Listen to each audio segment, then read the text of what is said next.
ዮሐንስ ራእይን ማጥናት ግድ የሚለን ዋናው ምክንያት ዘመኑ ስለቀረበ አንድ፣ ሁለተኛ ደግሞ መጽሐፉ መነበብ ስላለበት ተከፍቶ፣ ሶስተኛ መጽሐፉ የትንቢት መጽሐፍ ነው።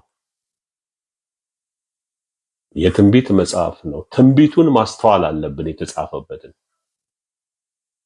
አራተኛ ደግሞ የሚጠብቅ ብፁዕ ነው ይላል።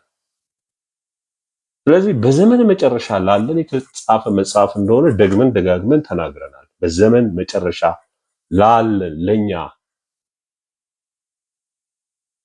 የተጻፈ መጽሐፍ እንደሆነ ደግመን ደጋግመን ተናግረናል። ስለዚህ መጽሐፉ መከፈት አለበት። መጽሐፉ መነበብ አለበት። በውስጡ የተቀመጡት የተጻፉት የትንቢት ቃሎች